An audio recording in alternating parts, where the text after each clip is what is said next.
মানববন্ধনটা হলো যে কক্সবাজার আঞ্চলিক পাসপোর্ট অফিসের এডি এবং এডির নিচে যে জান্নাতুল মাওয়া আছেন, এরা দুজনে মিলে আমাদের কক্সবাজারের সাধারণ মানুষ পাসপোর্ট করতে গেলে নানাভাবে হয়রানি করে। তাদের যে এজেন্ট আছে, এই যে তাদের নাম্বারগুলো ইউনিয়ন পরিষদের প্রতিটা ইউনিয়ন পরিষদের জেলা সচিবের কাছে আছে এবং কম্পিউটার ম্যানদের কাছে আছে। আর অ্যাকাউন্টেন্ট রাসেল সকল চ্যানেলকে মেনটেন করে দুর্নীতিগুলো করে। বুল চত্বরের যে মারুফ ও শাহ আলম কম্পিউটার দোকানের যোগসাহসে যে নানা অনিয়মগুলো করে, তারা হলো মূলত এই যে এডি এবং জান্নাতুল মাওয়ার দালাল। আর 104 নম্বর জহির সকল মোটা অঙ্কের কাজ করে এজেন্ট হামিদকে দিয়ে। তাদের নির্দিষ্ট যে কতগুলো এজেন্ট আছে, এই এজেন্টের মাধ্যমে গেলে সহজে পাসপোর্ট পাওয়া যায়। আর যারা নাকি এজেন্টের মাধ্যমে যাবে না, সরাসরি নাগরিক অধিকার আদায় করার জন্য যাবে, তাদের পাসপোর্ট পাওয়া যায় না। সেই জন্য আমরা আজকে সাংবাদিক ফেডারেশনের দাবি হলো এই নিয়ম বন্ধ করতে হবে, অন্যথায় আমরা কক্সবাজারে কঠোর আন্দোলন ঘোষণা করব। কক্সবাজারের মানুষ প্রবাসে আছে সবচেয়ে বেশি, এবং আমরা আন্দোলন করার পরে এই পাসপোর্ট অফিসটা আমরা পেয়েছি। পাসপোর্ট অফিস পাওয়ার পরে এখন কক্সবাজার থেকে পাসপোর্ট অফিস ইস্যু হচ্ছে। এটা আমরা যে সরকারি করুক তাদের কাছে আমরা ধন্যবাদ, কৃতজ্ঞতা জানাচ্ছি। কিন্তু কথা হলো যে সাধারণ মানুষ পাসপোর্ট পাওয়ার জন্য হয়রানির শিকার হচ্ছে। এই হয়রানিটা যাতে বন্ধ হয় তার জন্য আজকে আমাদের এই সমাবেশ। আমি বলবো কক্সবাজারের রাজনৈতিক নেতাদেরকে এই দুর্নীতিবাজদের বিরুদ্ধে প্রতিবাদ করা দরকার। এভাবে সকল তার রাজনৈতিক নেতৃবৃন্দকে, রাজনৈতিক দলগুলোকে আজকে বিভাজনে রেখে কক্সবাজারে যারা কাজ করে বিভিন্ন অফিসে, সরকারি অফিসে, শুধু পাসপোর্ট অফিস নয়, শুধু ভূমি অফিস নয়, এই আমাদের সামনে যে অফিস আছে এখানে দুর্নীতি হয়, কোটি টাকার দুর্নীতি হয়।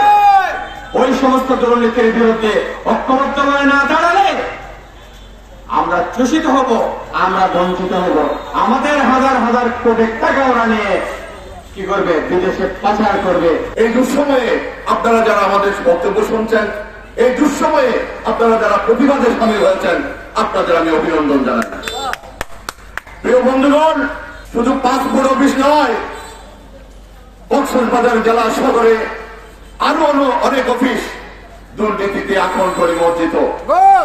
আমরা যারা সচেতন জনগণ আছি, আমরা যারা প্রতিবাদী জনতা আছি, আমরা যারা মানুষের সুখে দুঃখে মানুষের পাশে দাঁড়াই, আমরা যারা এখানে সমবেত হয়েছে, আমাদের ব্যক্তিগতভাবে কিছু চাওয়া পাওয়ার নেই।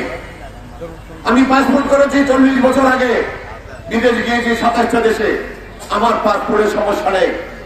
আজকে যার বিদেশ যাওয়ার কথা, আজকে যার পাসপোর্ট পাওয়ার কথা, আপনারা ওইদিকে গেলে দেখবেন আমাদের এখানের সাইটে 5 গুণ বেশি লম্বা লাইন। আপনারা ওইখানে গেলে দেখবেন ওখানে যারা কথা বলতেছেন তারা মনে হয় বিশেষ বাহিনীর লোক, কিন্তু সেটা তো এমন হওয়ার কথা না। ওর সবাই আমরা সেবা পাই, আমরা যেখানে সেবা প্রতিষ্ঠান সেখানে সেবা প্রত্যাশা করি, কিন্তু আপনারা সেবা না দিয়ে মানুষকে হয়রানি করছেন, তার প্রতিবাদে আমরা এখানে দাঁড়িয়েছি।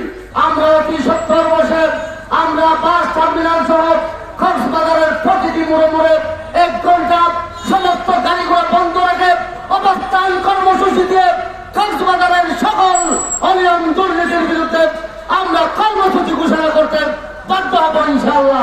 আমরা কক্সবাজার আঞ্চলিক পাসপোর্ট অফিসের যে সীমাহীন অনিয়ম দুর্নীতি, এসব দুর্নীতি বন্ধের দাবিতে আমরা কক্সবাজার সাংবাদিক ফেডারেশন এখানে আজকে মানববন্ধন ও প্রতিবাদ সমাবেশ করছি।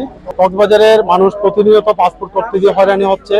প্রথমত তারা নানাভাবে বিভিন্ন আইন তৈরি করেছে যে আমরা রোহিঙ্গা নয় মর্মে প্রত্যয়ন দিতে হচ্ছে, কোনো অবৈধভাবে তারা আমাদের কাছ থেকে প্রত্যয়ন নিচ্ছে। আর দালাল ছাড়াই সেখানে পাসপোর্ট করা যায় না। বর্তমান যিনি সহকারী পরিচালক আছেন বা ওখানে যারা কয়েকজন কর্মকর্তা কর্মচারী আছেন, তারাই এই দুর্নীতিতে জড়িত। সম্প্রতি ওখানে দুদক অভিযানও চালিয়েছিল। আমরা চাই কক্সবাজার পাসপোর্ট অফিসকে দুর্নীতি মুক্ত করে আমাদের যে নাগরিক অধিকার, সহজে পাসপোর্ট পাওয়ার জন্য আমরা সরকারের ঊর্ধ্বতন মহলের প্রতি উদারত আহ্বান জানাচ্ছি।